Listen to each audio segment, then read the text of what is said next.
Welcome to the Soda Podcast. We're talking about the Data Dream Team with Jesse Anderson. There's a new approach needed to align how the organization, the team, the people are structured and organized around data. New roles, shifted accountability, breaking silos, and forging new channels of collaboration. We'll be talking about it all. The lineup of guests is fantastic. We're excited for everyone to listen, learn, and like.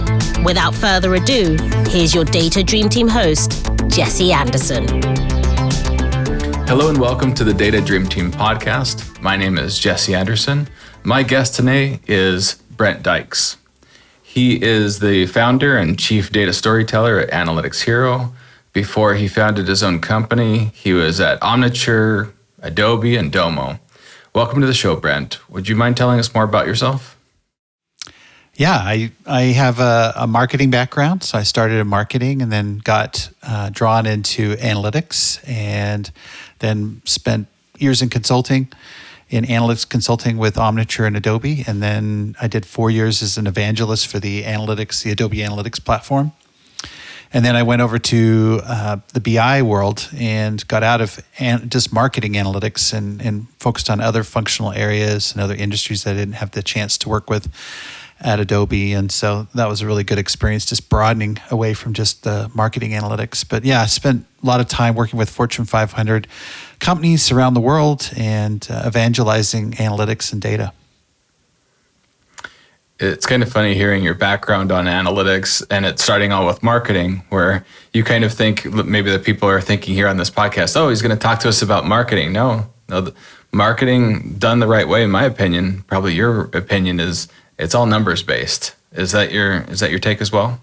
Yeah, I mean, when I first started in marketing, probably wasn't as numbers centric. In fact, I had a friend of mine who also graduated in marketing like I did, and she went to a different university and she was talking to her professors and he said the one way to make the least amount of money in marketing is to go into marketing research, which was the only numbers-based kind of part of marketing. But that has since changed. I mean, today I would say marketers have a wealth of information, maybe overloading with too much information and data on their campaigns and different apps that they're running and different programs that they have. So there's lots and lots of data there.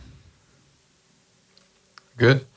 So Brent, we've had all kinds of people on this podcast, evil mad scientists, big data engineers, founders, all kinds of things, even the godfather of data literacy, who's a friend of yours.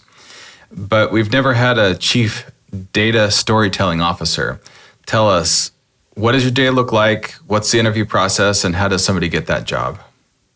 I'll start with your last question. The way you get that title is by starting your own company, and you can pick whatever title you want. So just because I have a consulting business based around data storytelling, I figure I might as well make myself chief data storyteller. But in terms of a typical day, I'm working with clients, preparing workshops for them. I have some contracts where I'm coaching individuals on how to do data storytelling, or individuals on teams. Also spend a lot of time working on content. So I'm very active on LinkedIn, writing blogs, currently working on a white paper that I'll be releasing soon.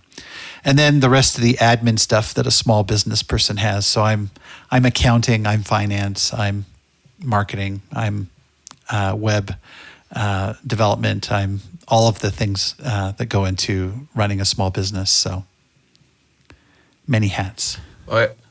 I feel your pain with the many hats. It's interesting that when you start your own business, you think, oh, well, I can spend 100% of my time on this data storytelling that I love. And it turns out there's a lot of extra stuff that has to be done that isn't what you thought it would be.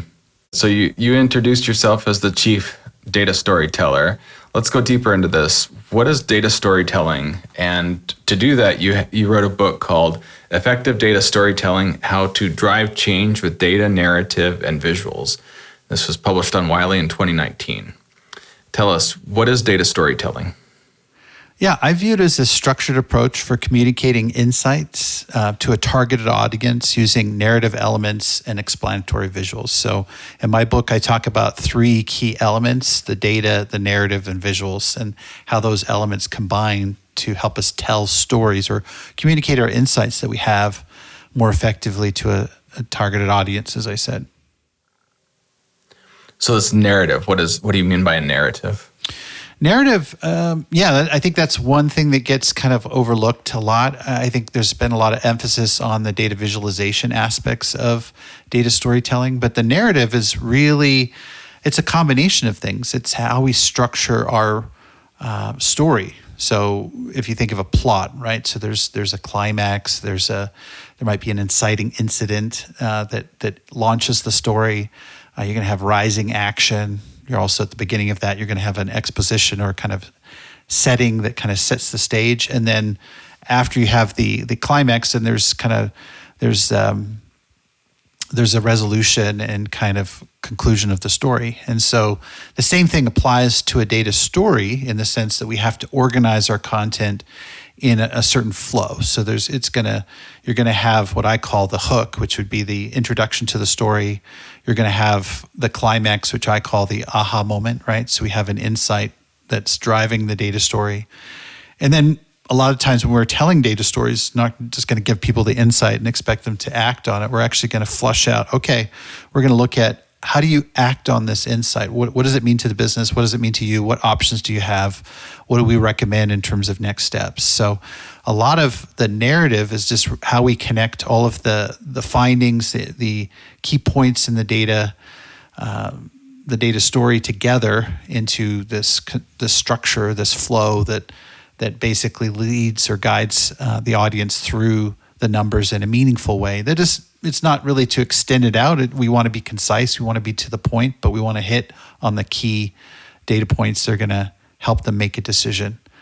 So that's a key part of it. And then if we break it down to the individual data scenes where we have, maybe if you think of it like a slide, you may have multiple scenes in a data story, and usually those data scenes are comprised of data visualizations, right? So we'll have a data visualization in there, but then in addition, we'll have the title of these scenes, and that's where we start to convey the message of what the audience should take away from the data visualization. We may have annotations and other things. So it's a mixture in terms of a narrative is going to be that structure, but it's also going to be the actual telling of what's happening in those scenes and explaining it to the audience. What would you suggest someone do if they can't find a narrative in their data? I would say the thing that you need to do is kind of start looking for an insight. I think that's the key thing. I don't think we're looking necessarily for narratives. I think we're looking for insights. And then once we have an insight, that's when we step back and say, okay, what is the narrative that we can build around this? Now, often when we're doing an analysis of something, there's going to be an existing narrative in place. We may not realize what it is, but people are going to have a perception of how the business works. Like say we're analyzing some aspect of the business and people are going to say, this process works this way and this is why it works that way. And they have an existing kind of narrative that they built up around that process. Well, maybe our analysis reveals that process is broken and there's something wrong with it that needs to be fixed. And so now we're going to have an insight that challenges the existing narrative. Now, there may be other data stories where maybe we have an insight that actually supports the existing narrative or strengthens the existing narrative. So there's different ways that we can approach it, but there's always going to be a narrative. And when we have our insight, we can decide whether it supports the existing narrative or whether it challenges the existing narrative. Sometimes when I'm talking to both teams, perhaps teams that aren't used to doing analytics, or perhaps they're a CEO or something like that, they have some sort of overload from what's given to them. They get this cognitive overload. How would you prevent cognitive overload in this data storytelling example? Yeah, I like to look at the cognitive load theory that was introduced in the 80s. And basically there's three forms of cognitive load. There's intrinsic load, which is basically the difficulty or the complexity of the topic that you're talking about. Some things may be very simple, some things may be very complex. And so that's the intrinsic load. There's extraneous load, and that's really things that we use to kind of present the information to an audience, which may not be directly related to what we're talking about. And so we classify them as extraneous. And then we have germane load, and that's actually the stuff that's really good, because people, when we have germane load, that means we're actually working on understanding and processing the information that's being passed to us. So with the intrinsic load, we can't, if we're presenting on something that's complex, we can only simplify it to a certain level. So it's really about managing the difficulty. And the example that I use in my book is I say, I could be teaching you how to fold a paper airplane, or I could be teaching you how to fly a jet liner, like airliner. So one of those two is going to be much more complex than the other. And so with the jetliner example, if we're teaching somebody to fly an airplane, then we're going to need to manage how we share that information. It's going to be naturally complex, right? Intrinsically, it's complex. But then we need to chunk it. We need to break it down into ways in which it can be more digestible for the audience.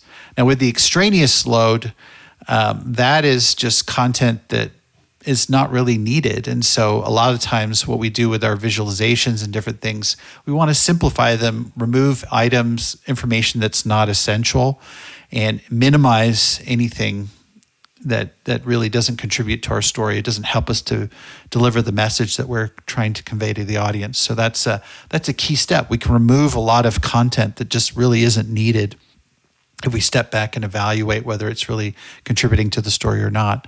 And then the last thing is maximizing the germane load. So we want people to join us and really contribute or participate with us on this in this data story. So that may be where we invite the audience to really think through how we've interpreted the numbers. There can be certain strategies that we can use to kind of engage them a lot more deeply and really think through the meaning behind the numbers and maybe even humanize those numbers and really connect with the audience. So there's different ways that we can manage the cognitive overload, but the main thing I would say is one of the easiest things is just removing a lot of that extraneous information that really gets in the way of our message and doesn't contribute to understanding on the behalf of the audience. Oh, that's excellent advice there. I know in the past I've seen you talk about how we humanize our data. How do you go about humanizing your data?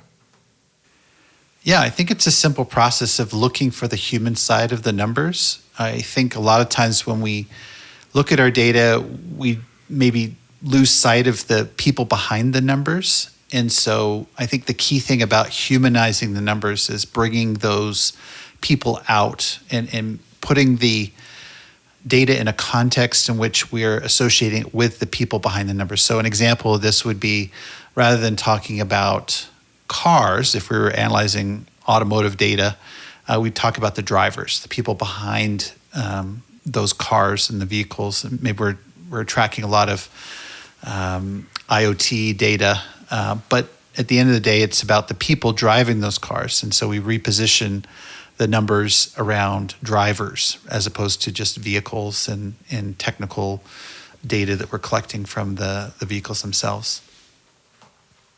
So you're talking about much more than, let's say, personas. So in marketing, you'd say, there's this persona, they're this and this and this, and they have all these characteristics. You're saying to go even further beyond that. Well, I think we can take a data-driven approach with building our personas. And so that's something that I think can be really valuable, because we can look at the numbers and then we can say, hey, this is this kind of individual. These are the people, these are what they look at, or these are where they're coming from. These are the characteristics. Maybe we have qualitative data from them in terms of, or demographic data.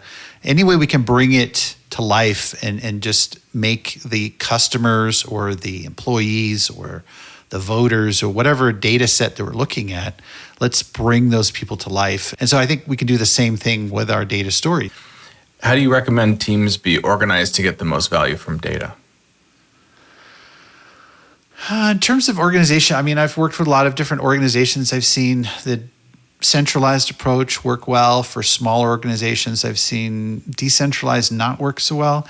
I've kind of settled on the hub and spoke being the most effective, where you have a smaller centralized team managing things, and then you have the spokes where the individual analysts or data team is kind of embedded in those different functional areas or those other organizations. And the key thing is that, as I work with different organizations, if you have that centralized model and you're a little bit disconnected from what's really happening on the front lines in these functional teams, I've seen some of those functional teams get frustrated that the centralized team doesn't seem to understand what their needs are or understand their areas of the business that well.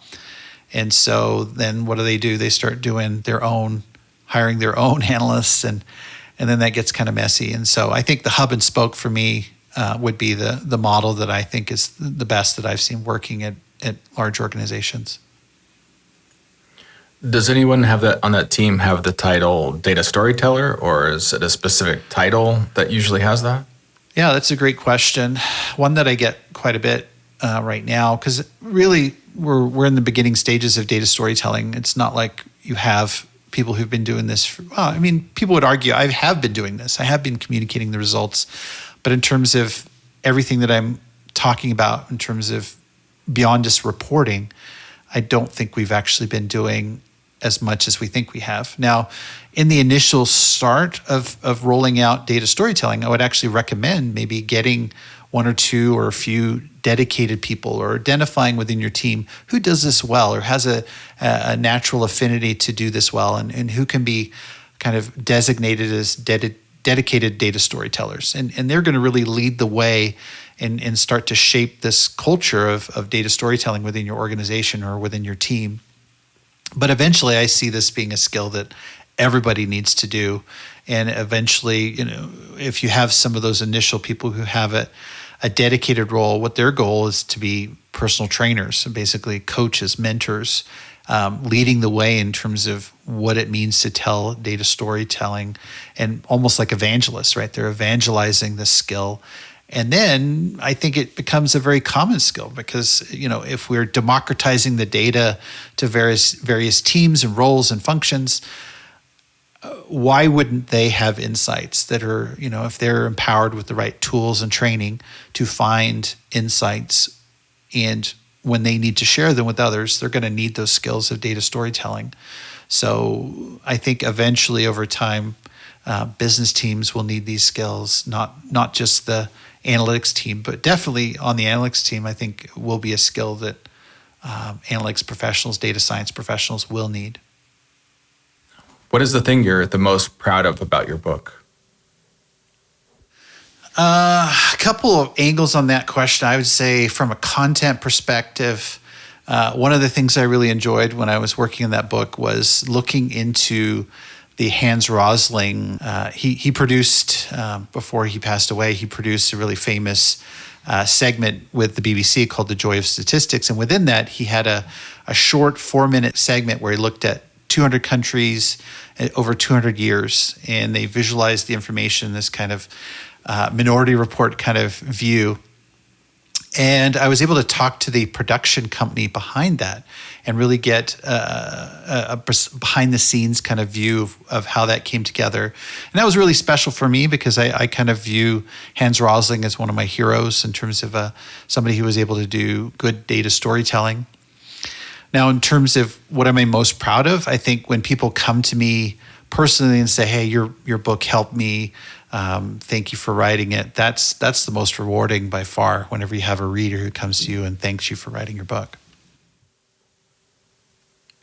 Yes, everybody. When you enjoy their book, tell the author about this. Do it on LinkedIn. Do it on Twitter. We enjoy hearing our work. We didn't just write that book to send it out into the ether. We actually do like hearing that.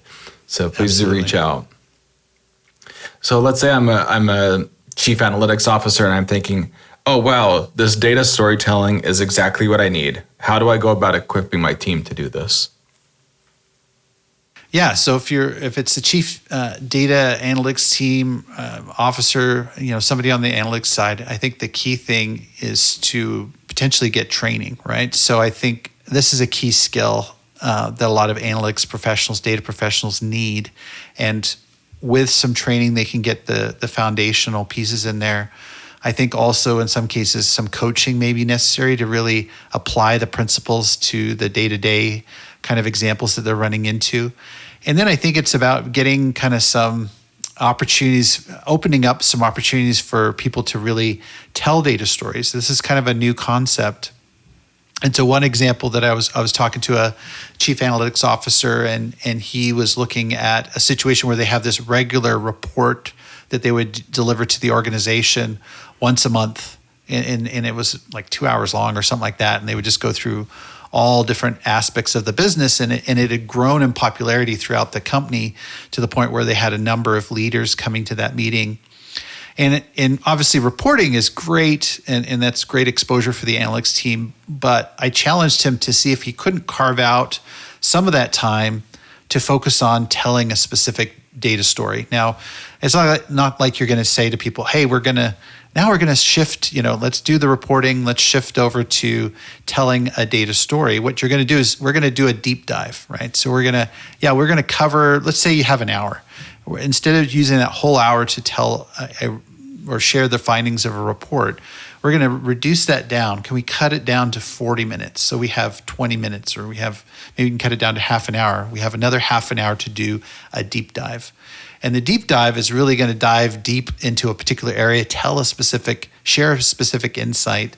And now you have an opportunity to really educate them much more deeply on a particular aspect. Maybe, hey, we found this really interesting customer segment, or there's this process that needs to be re-examined, or we have this change in the industry that we're seeing, and then just doing the deep dive on that. And so I think as there's this cadence of starting to share data stories, I think you're going to start to see people, oh, wow, that's really interesting. I want to learn more. Do you have other stories that you could tell us? And it'll make different teams and managers curious, and then your analytics team will have more opportunities to work with them, help them flesh out these potential insights and tell more data stories. So I think it's part of it is there is a shift in mindset that's going to have to occur, shift away from just doing reporting and introducing opportunities to tell data stories. But you will have to nurture those opportunities and obviously nurture the skills of the employees so that they can deliver on data storytelling as well. Does the story you're telling change based on your role in the team? I don't think the story changes. I think it's more based on the audience. And so if the audience changes, that's where you're going to be tailoring that data story to each audience differently. You may have the same insight.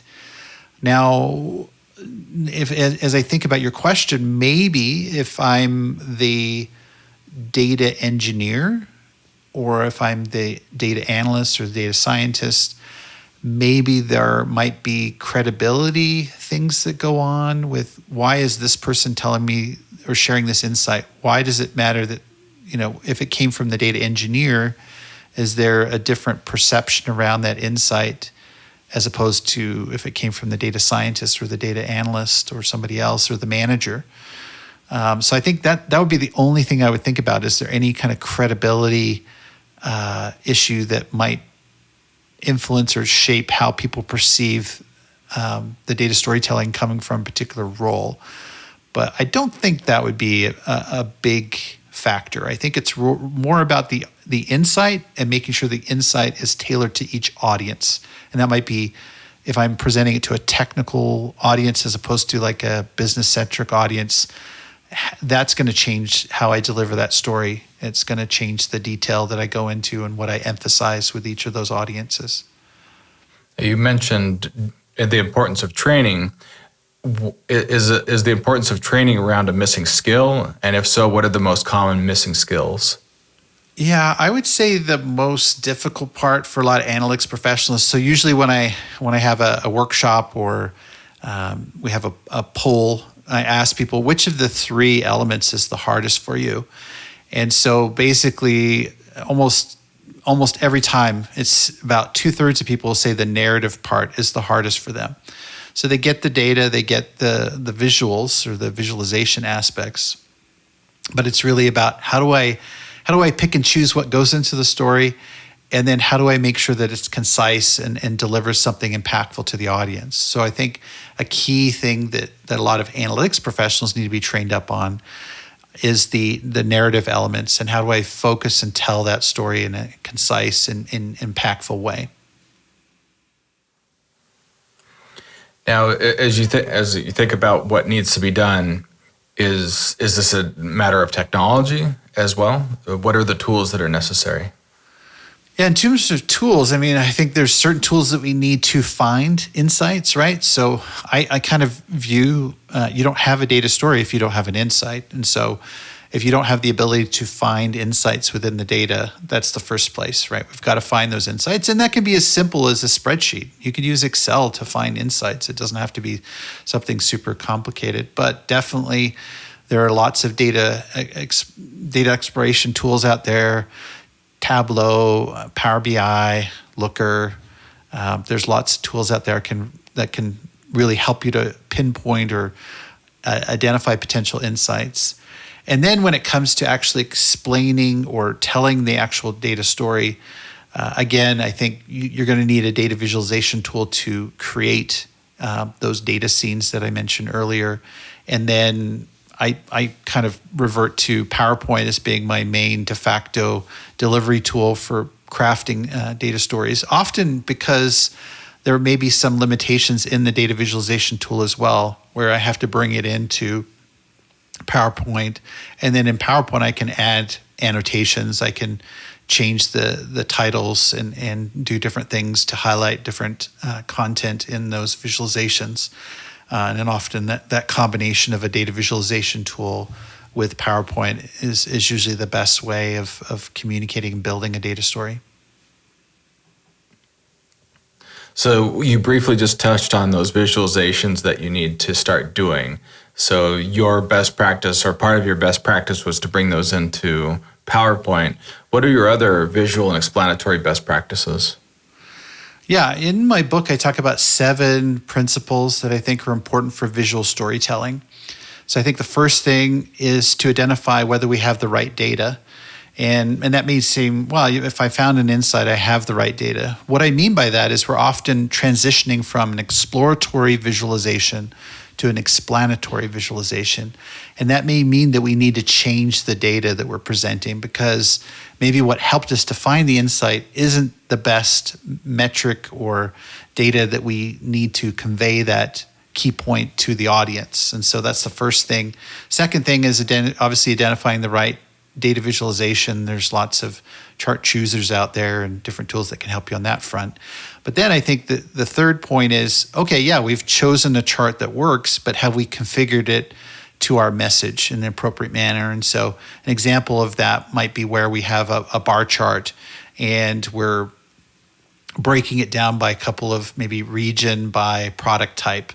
And depending on how we're communicating this information, maybe we need to break it down not by region first, but by product type and then region, because we're presenting to a bunch of product managers and they don't care about specific regions and looking up and down through all these different regions. They just want to see, okay, what is my product doing across these different regions? And so we have to think about what comparisons we're asking the audience to make. And so configuring our charts is important.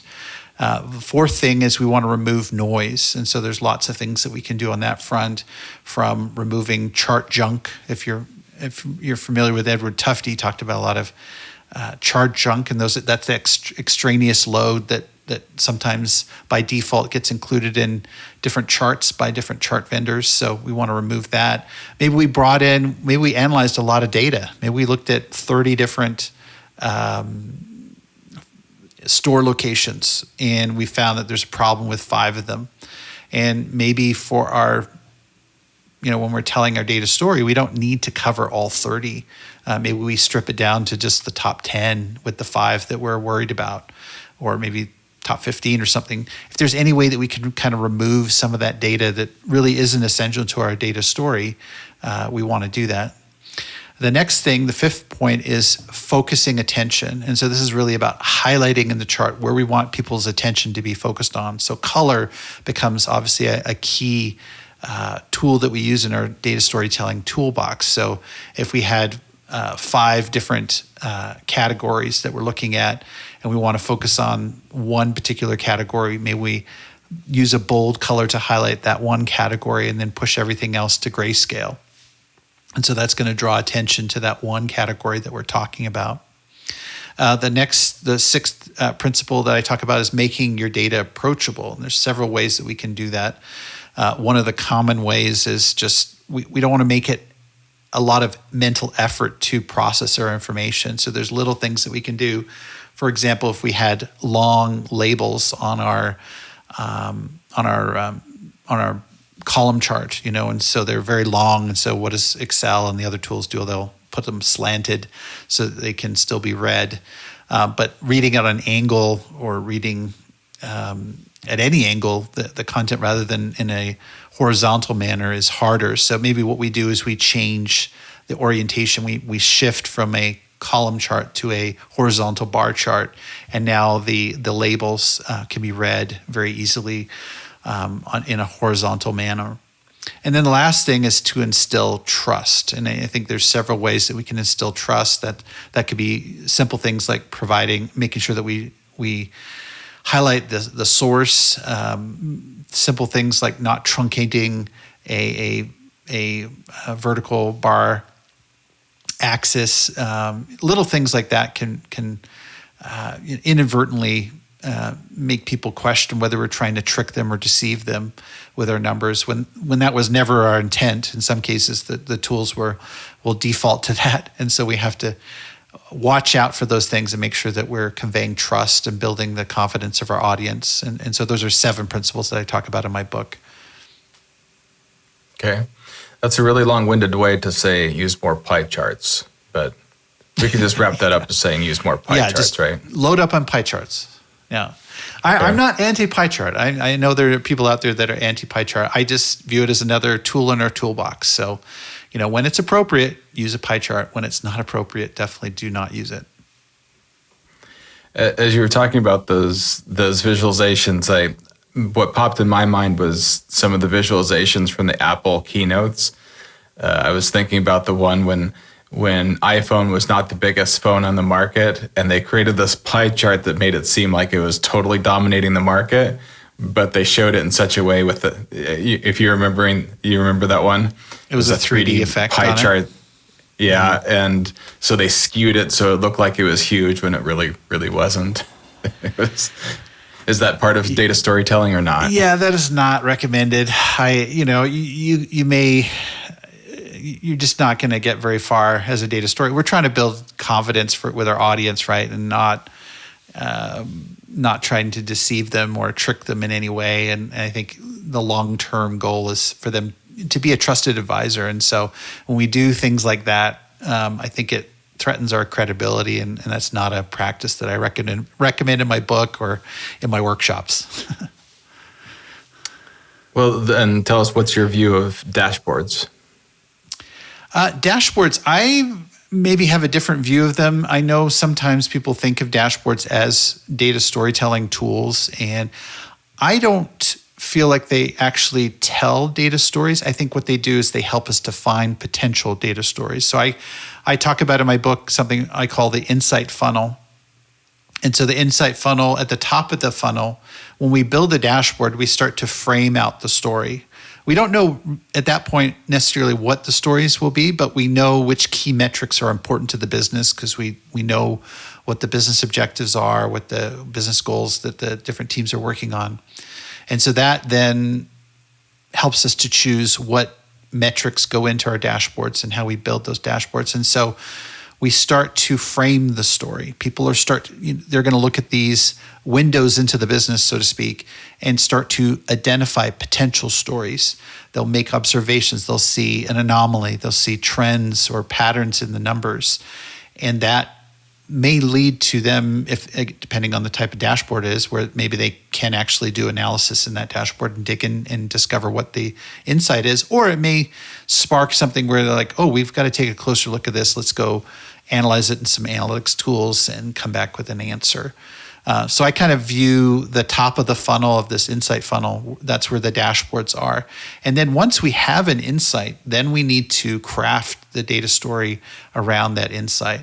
And so that may mean, in terms of a dashboard, you're going to have all kinds of metrics and dimensions represented there. Not all of those are going to be relevant to the data story we're telling. So we would essentially want to strip those out and just be really focused, really selective with what we're focusing on for our data story. So that's kind of the difference between what I feel the role of a dashboard is helping business people to ask questions, to make observations of the data, spot things in the numbers that stand out and that need to be addressed. And then once we do some further analysis and we have an insight to share with others, that's where the data story comes into play. So in my experience, or I would say in my opinion, I think it's the other way around. I think the dashboard is the manifestation of a data story, that you've created a data story and you've identified some insight and you want to keep looking for that insight. And does that insight keep on happening? What's your thoughts there? Yeah, I see a data story. I mean, for a data story, we need it to be fixed. We need it to be static. We need to it's almost like you're using snapshots of the data to tell the data story. The problem with a dashboard is if it keeps changing, we can obscure or miss the key points that really help to tell a specific story. And so an example of this was recently when I was at Domo, we had rolled out a new feature called Stories, which was basically just a way of laying out our dashboards in a specific way with some annotations. And as we were going to prepare for our conference, our breakout session, the data that we had where we were telling a specific story had moved out of the frame. So basically the anomaly that we had in our data and all the other things that were connected had moved out of the window. And so because it's like a CCTV camera, sometimes you're going to have anomalies that occur and they kind of pop up in a dashboard that's dynamic and rolling. But in the case of a data story, we want to have static snapshots of those key moments and tell that story. And if it constantly is refreshing and updating, we may lose sight of the story we're trying to tell. Or maybe a different story starts to emerge. But again, if we haven't crafted everything around that particular new story, it may be incomplete in terms of the information we're showing. So I really do look at it like we need to take snapshots of the data, and then that's what goes into telling the story. If everything is moving and changing, that means that it's going to be very hard to tell a specific story with a dynamic kind of arrangement that a dashboard provides typically. And you've spent most of your adult life in Salt Lake City. Do you think that that's affected your view on analytics as well? Yeah, I mean, one of the interesting things about Utah, I don't know how many people know this, but there's actually a very vibrant analytics community here. And it came from, it was basically started by when I was working at Omniture. Omniture was acquired by Adobe in 2009. And then they constructed a massive building here in Utah County. And so there you had this mothership kind of where from that, a lot of other companies, data-related companies, analytics companies like Qualtrics, Domo was another one. And then there's just a multitude of analytics and data-related companies here in Utah now. So it's like a kind of we call it Silicon Slopes, kind of modeled after Silicon Valley. But it's really been a great experience. I've worked with a lot of really amazing people, both from Utah original, maybe they grew up here in Utah, but a lot of transplants as well. And so there's a really robust and great community here. And so that's been something that I think has really helped my career working here in Utah and just seeing all the innovation and the community here around data and analytics. Yeah, I'd have to agree with you on that. I know a few of the Utah, or I should say Salt Lake City data glitterati, and they're all very nice people, very sharp people. So you're in good company there. So those of you who aren't watching this on video, you probably won't see the two comic books that Brent has right behind him. To start off with, what are the two comic books that you have framed behind you? Yeah, I have one is Incredible Hulk 181. Now, if you're a comic geek, you'll know that that's the first appearance of Wolverine, a mutant, very popular character, probably one of the most popular Marvel characters. And so I actually have that comic book. I got a copy of that when I was a teenager. And then the other book I have here is an Amazing Spider-Man cover for, I think it's number 40, where he's battling the Green Goblin. And I don't have that book, but it's on my want list. And so I have a number of other Amazing Spider-Man comic books, Incredible Hulk comic books. I really like the Marvel universe. And are those the only two posters that you have, or do you have other ones that are just I have other ones around. Camera? I have Amazing Spider-Man. I have Amazing Fantasy, which is the first appearance of Spider-Man. And then I have X-Men 100. And I have, I'm kind of a geek, so I'm gonna have a lot of comic books here in my office, and it ties into visual storytelling, right? So if we think about a comic book, it's the combination of both visuals in terms of the panels that are created or sketched art, and then also words. Words are used a lot in comic books, and so that combination really maybe ties back into my ties into my whole focus on data storytelling and how it's essentially just visual storytelling like comic books are. So go deeper. Tell us why you think that a comic book would be a good source for our visual storytelling. Yeah, I mean, if we think about a comic book, which is different than just a regular book, right? Which is a series of words, right? So it's just text in a book, and I love books too. But comic books really bring something into this where they combine both the visual and so the scenes or the panels of a data story of a comic book, they bring in and tell what's happening and the emotions and the interactions of the character and the scenes and like, so we can see and we can envision what's going on. And then you have the word bubbles and different things that help to bring in the dialogue and narration from the narrator of what's going on and what's happening.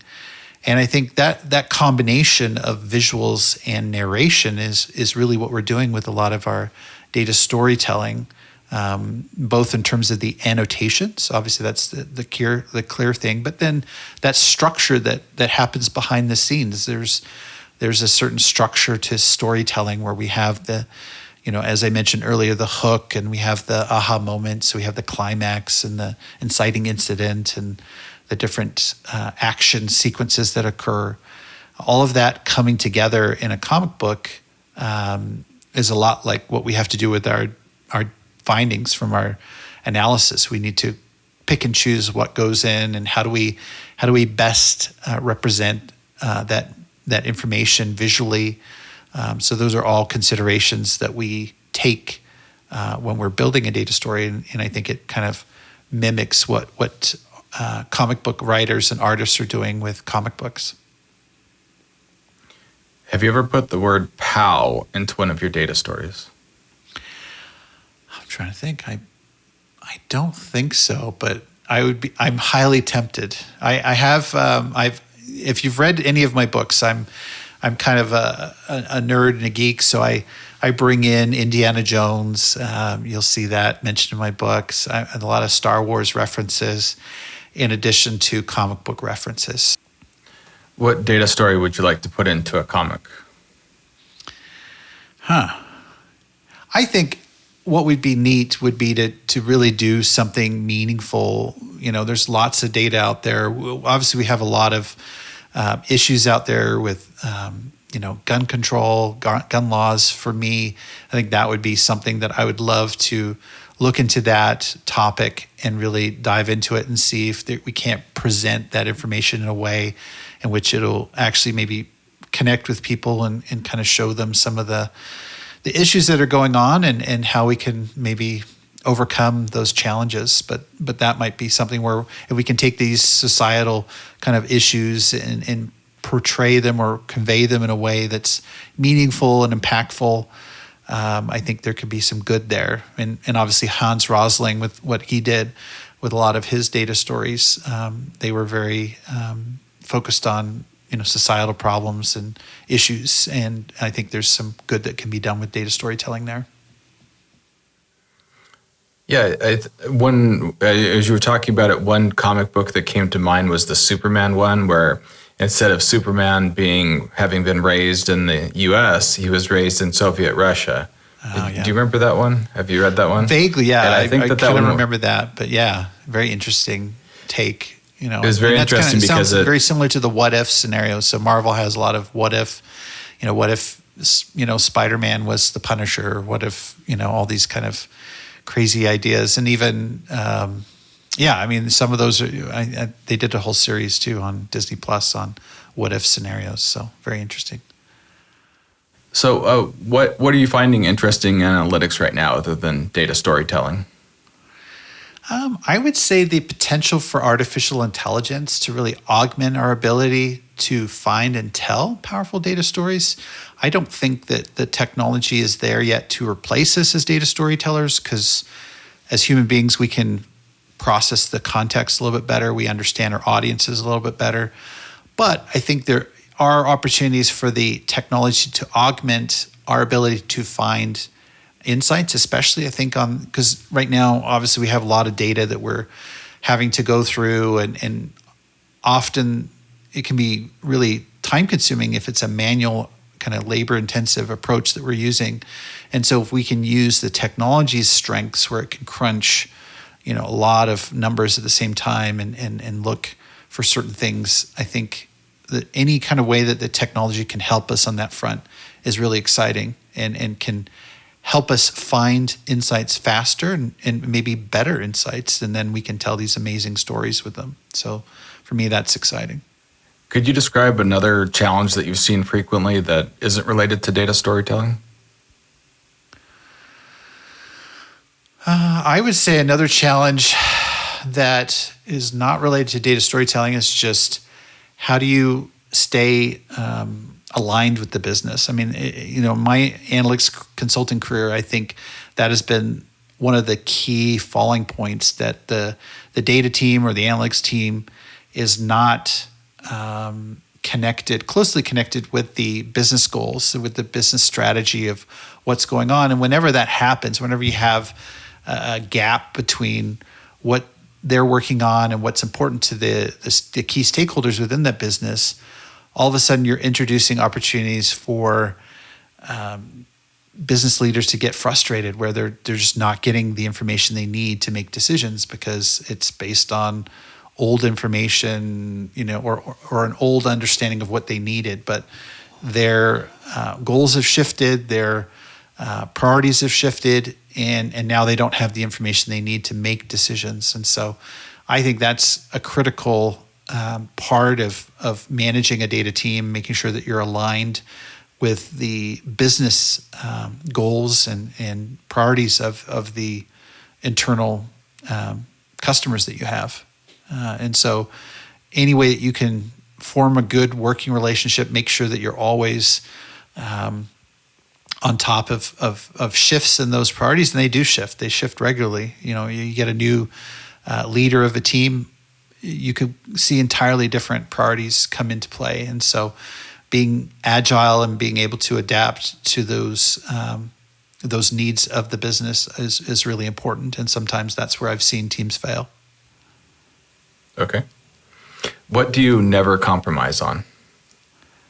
Never compromise on values or integrity. I mean, I think those are important things that we need to protect. And obviously we can tell lies with our data stories, and if that's our goal or objective, then that's not something that I want to do. I'd never compromise on that. I want to be honest with my audiences when I tell a data story. I want to bring the data, present it in a way that's honest and truthful, and I'm not trying to deceive or twist the data story to my narrative or my agenda that I might have. So I think it's important to be ethical and preserve your values and your integrity when you're data storytelling. And we haven't talked about it, but how would you keep your biases in check as well?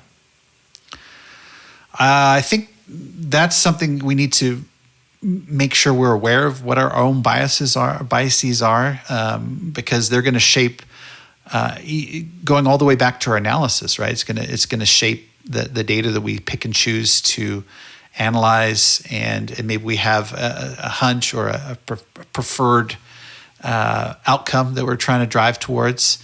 I think it's important to be mindful of what we have there.